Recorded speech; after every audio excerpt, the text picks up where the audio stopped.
नमस्कार साथियों, साहित्यविद KPS पर आपका स्वागत है।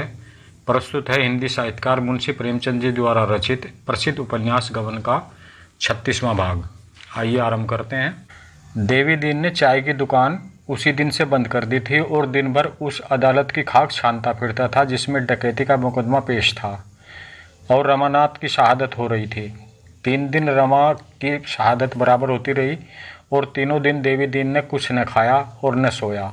आज भी उसने घर आते ही आते कुर्ता उतार दिया और एक पंखिया लेकर जलने लगा। फागुन लग गया था और कुछ कुछ गर्मी शुरू हो गई थी, पर इतनी गर्मी न थी कि पसीना बहे या पंखे की जरूरत हो। अफसर लोग तो जाड़ों में कपड़े पहने हुए थे, लेकिन देवी दीन पसीने से तर था। उसका चेहरा, जिस पर निष्कपट बुढ़ापा हंसता रहता था, खिसियाया हुआ था, मानो बेगार से लौटा हो। जग्गो ने लोटे में पानी लाकर रख दिया और बोली, चिलम रख दूं? देवी दीन की आज 3 दिन से यह खातिर हो रही थी। इसके पहले बुढ़िया कभी चिलम रखने को नहीं पूछती थी। देवी दीन इसका मतलब समझता था। बुढ़िया को सदैव नज़रों से देखकर बोला, नहीं रहने दो, चिलम ना पीऊँगा। तो मुँह हाथ तो धो लो, गर्द पड़ी हुई है। धो लूँगा, जल्दी क्या है। बुढ़िया आज का हाल जानने को उत्सुक थी, पर डर रही थी कि कहीं देवी दीन झुंझला न पड़े। वह उसकी थकान मिटा देना चाहती थी, जिससे देवी दीन प्रसन्न होकर आप ही आप सारा वृत्तांत कह चले। तो कुछ जलपान कर लो, दोपहर को भी तो कुछ नहीं खाया था। मिठाई ले आऊं? लाओ, पंखी मुझे दे दो। देवी दीन ने पंखिया दे दी। बुढ़िया झलने लगी। 2-3 मिनट तक आंखें बंद करके बैठे रहने के बाद देवी दीन ने कहा, आज भैया की गवाही ख़त्म हो गई। बुढ़िया का हाथ रुक गया। बोली, तो कल से वे घर आ जाएंगे? देवी दीन, अभी नहीं, छुट्टी मिली जाती। यही बयान दीवानी में देना पड़ेगा। और अब वह यहाँ आने ही क्यों लगे? कोई अच्छी जगह मिल जाएगी, घोड़े पर चढ़े चढ़े घूमेंगे। मगर है डॉक्टर पक्का मतलबी। 15 बेगुनाहों को फंसा दिया, 5-6 को तो फांसी हो जाएगी, औरों को 10-12 साल की सज़ा मिली रखी है। इसी के बयान से मुकदमा सबूत हो गया। कोई कितनी ही जरा करे, क्या मजाल जरा भी हिचकिचाए। अब एक भी न बचेगा। किसने कर्म किया, किसने नहीं किया, इसका हाल देव जाने, पर सब मारे सब जाएंगे। घर से भी तो सरकारी रुपया खाकर भागा था। हमें बड़ा धोखा हुआ। जग्गो ने मीठे तिरस्कार से देखकर कहा, अपनी नेकी अपनी बदी अपने साथ है, मतलबी तो संसार है, कौन किसके लिए मरता है। देवी दीन ने तीव्र स्वर में कहा, अपने मतलब के लिए जो दूसरों का गला काटे उसको जहर दे देना भी पाप नहीं है। सहसा 2 प्राणी आकर खड़े हो गए। एक गोरा खूबसूरत लड़का था जिसकी उम्र 15-16 साल से ज़्यादा न थी। दूसरा अधेड़ था और सूरत से चपरासी मालूम होता था। देवी दीन ने पूछा, किसे खोजते हो? चपरासी ने कहा, तुम्हारा ही नाम देवी दीन है ना? मैं प्रजामित्र के दफ्तर से आया हूँ। यह बाबू उन्हीं रमानाथ के भाई हैं जिन्हें शतरंज का इनाम मिला था। यह उन्हीं की खोज में दफ्तर गए थे। संपादक जी ने आपके पास भेज दिया।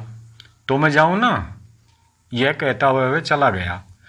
देवी दीन ने गोपी को सिर से पांव तक देखा। आकर रमा से मिलती थी। बोला, आओ बेटा बैठो। कब आए घर से? गोपी ने एक खटिकी की दुकान पर बैठना शान के खिलाफ समझा। खड़ा खड़ा बोला, आज ही तो आया हूँ, भाभी भी साथ हैं, धर्मशाले में ठहरा हुआ हूँ। देवी दीन ने खड़े होकर कहा, तो जाकर बहू को यहाँ लाओ। नब ऊपर से रमा बाबू का कमरा है ही, आराम से रहो। धर्मशाले में क्यों पड़े रहोगे? नहीं, चलो मैं भी चलता हूँ, यहाँ सब तरह का आराम है। उसने जग्गो को यह खबर सुनाई और ऊपर झाड़ू लगाने को कहकर गोपी के साथ धर्मशाले चल दिया। बुढ़िया ने तुरंत ऊपर जाकर झाड़ू लगाया, लपक कर हलवाई की दुकान से मिठाई और दही लाई, सुराही में पानी भरकर रख दिया। फिर अपना हाथ मुंह धोया, एक रंगीन साड़ी निकाली, गहने पहने और बन ठन कर बहू की राह देखने लगी। इतने में फिटन भी आ पहुंची। बुढ़िया ने जाकर जालपा को उतारा। जालपा पहले तो साप भाजी की दुकान देखकर कुछ झिझकी, पर बुढ़िया का स्नेह स्वागत देखकर उसकी झिझक दूर हो गई। उसके साथ ऊपर गई तो हर एक चीज़ इसी तरह अपनी जगह पर पाई, मानो अपना ही घर हो। जग्गो ने लोटे में पानी रखकर कहा, इसी घर में भैया रहते थे बेटी। आज 15 रोज से घर सूना पड़ा हुआ है। हाथ मुंह धोकर दही चीनी खा लो न बेटी। भैया का हाल तो अभी तुम्हें न मालूम हुआ होगा। जालपा ने सिर हिलाकर कहा, कुछ ठीक मालूम नहीं हुआ। वह जो पत्र छपता है वहाँ मालूम हुआ कि पुलिस ने गिरफ्तार कर लिया है। देवीदीन भी ऊपर आ गया था। बोला, गिरफ्तार तो किया था, पर अब तो वह एक मुकदमे में सरकारी गवाह हो गए हैं। प्रयागराज में अब उन पर कोई मुकदमा न चलेगा और शायद नौकरी चाकरी भी मिल जाए। जालपा ने गर्व से कहा, क्या इसी डर से वे सरकारी गवाह हो गए हैं? वहाँ तो उन पर कोई मामला ही नहीं है, मुकदमा क्यों चलेगा? देवीदीन ने डरते डरते कहा, कुछ रुपए पैसे का मुआवला था ना। जालपा ने मानो आहत होकर कहा, वे कोई बात न थी। जो ही हम लोगों को मालूम हुआ कि कुछ सरकारी रकम इनकी से खर्च हो गई है, उसी वक्त पहुंचा दी। ये व्यर्थ घबरा कर चले आए और फिर ऐसी चुप्पी साधी कि अपनी खबर तक न ली। देवीदीन का चेहरा जगमगा उठा, मानो किसी व्यथा से आराम मिल गया हो। बोला, तो ये हम लोगों को क्या मालूम? बार बार समझाया कि घर पर खत पत्र भेज दो। लोग घबराते होंगे, पर मारे शर्म के लिखते ही न थे। इसी धोखे में पड़े रहे कि प्रयागराज में मुकदमा चल गया होगा। जानते तो सरकारी गवाह क्यों बनते? सरकारी गवाह का आशय जालपा से छिपा न था। समाज में उनकी जो निंदा और अपकीर्ति होती है, यह भी उससे न छिपी थी। सरकारी गवाह क्यों बनाए जाते हैं, किस तरह पर प्रलोभन दिया जाता है, किस भांति वह पुलिस के पुतले बनकर अपने ही मित्रों का गला घोंटते हैं, यह उसे मालूम था। मगर कोई आदमी अपने बुरे आचरण पर लज्जित होकर भी सत्य का उद्घाटन करे, छल और कपट का आवरण हटा दे, तो वह सज्जन है। उसके साहस की जितनी प्रशंसा की जाए कम है, मगर शर्त यही है कि वह अपनी गोष्ठी के साथ किए गए फल भोगने को तैयार रहे। हंसता खेलता फांसी पर चढ़ जाए तो वह सच्चा वीर है, लेकिन अपने प्राणों की रक्षा के लिए स्वार्थ के नीच विचार से, दंड की कठोरता से भयभीत होकर अपने साथियों से दगा करे, आस्तीन का सांप बनकर रह जाए, तो वह कायर है, पतित है, बेहया है, विश्वासघात, डाकुओं और समाज के शत्रुओं में भी उतना ही हेय है जितना किसी अन्य क्षोभ में। ऐसे प्राणी को समाज कभी क्षमा नहीं करता, कभी नहीं। जालपा ने इसे खूब समझती थी। यहाँ तो समस्या और भी जटिल हो गई थी। रमा ने दंड के भय से अपने किए हुए पापों का पर्दा नहीं खोला था। उसमें कम से कम सच्चाई तो होती, निंदा होने पर भी आंशिक सच्चाई का एक गुण तो होता। यहाँ तो उन पापों का पर्दा खोला गया था जिनकी हवा तक उसे न लगी थी। जालपा को सहसा इसका विश्वास न आया।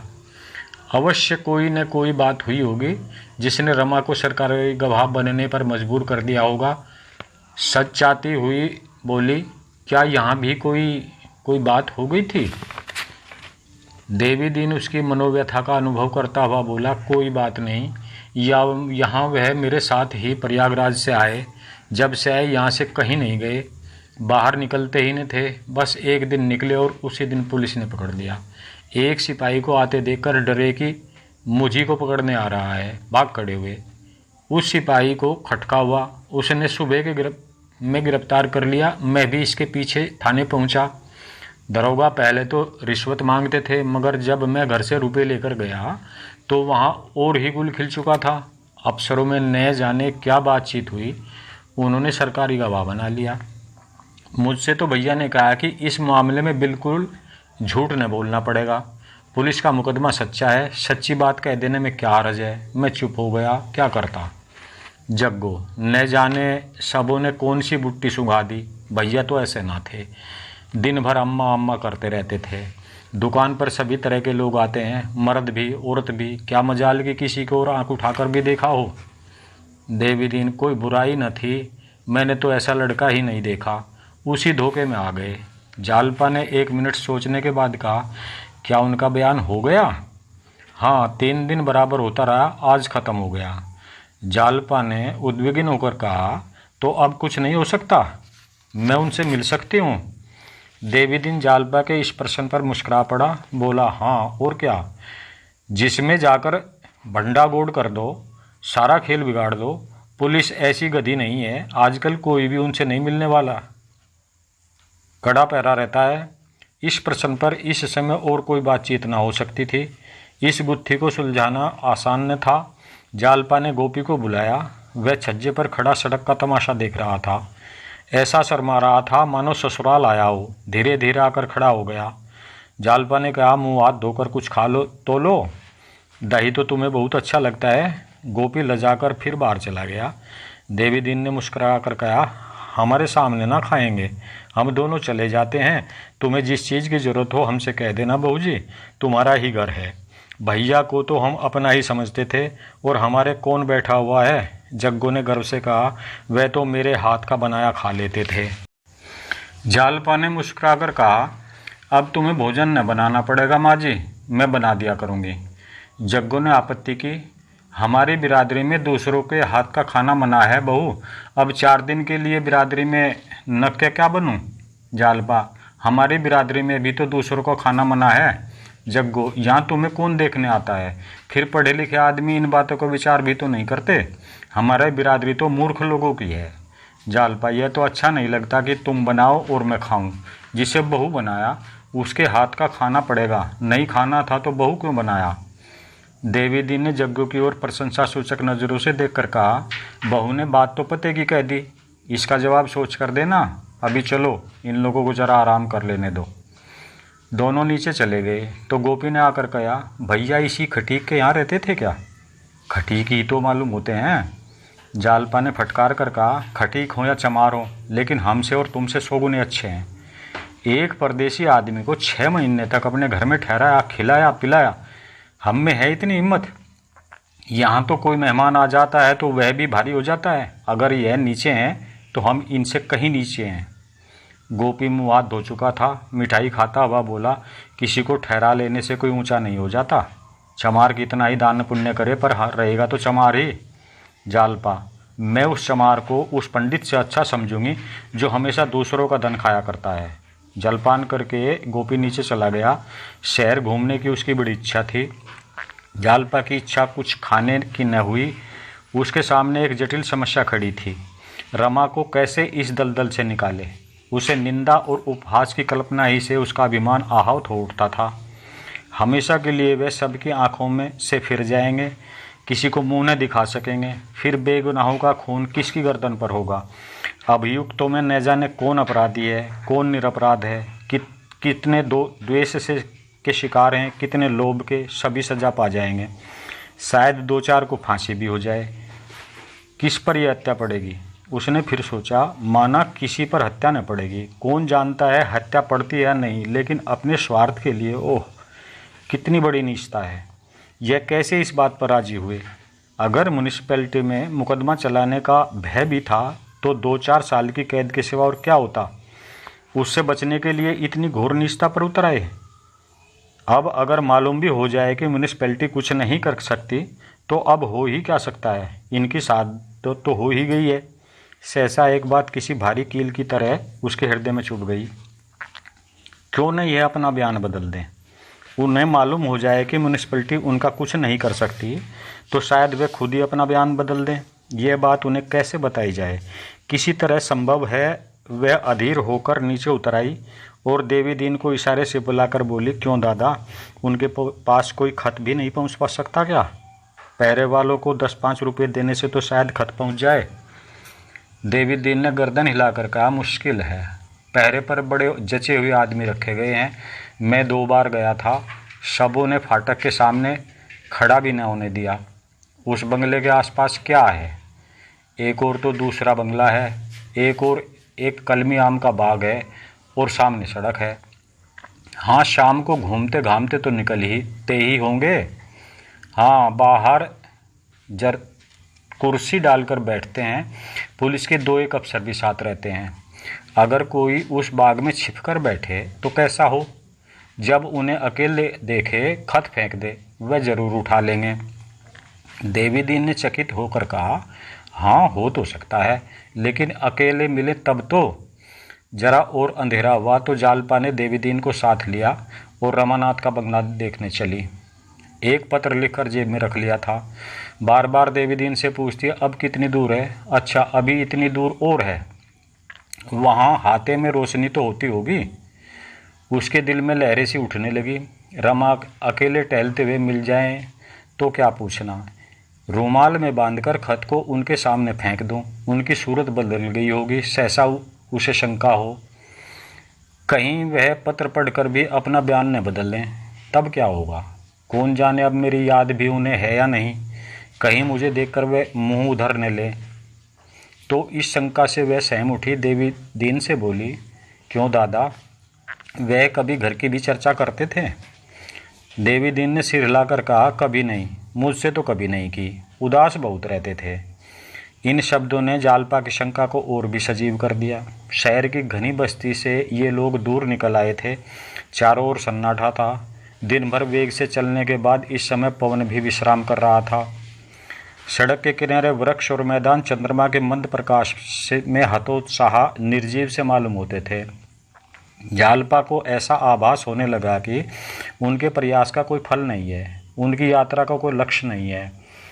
इस अनंत मार्ग में उनकी दशा उस अनाथ की सी है जो मुट्ठीभर अकई के लिए द्वार द्वार फिरता हो। वह जानता है अगले द्वार पर उसे अकई न मिलेगा, गालियां ही मिलेंगी, फिर भी वह हाथ फैलाता है, बढ़ती मनाता है। उसे आशा का अवलंब नहीं, निराशा ही का अवलंब है। एकाएक सड़क के दाहिनी तरफ बिजली का प्रकाश दिखाई दिया। देवी दीन ने एक बंगले की ओर उंगली उठाकर कहा, वही उनका बंगला है। जालपा ने डरते डरते उधर देखा, मगर बिल्कुल सन्नाटा छाया हुआ था, कोई आदमी न था। फाटक पर ताला पड़ा हुआ था।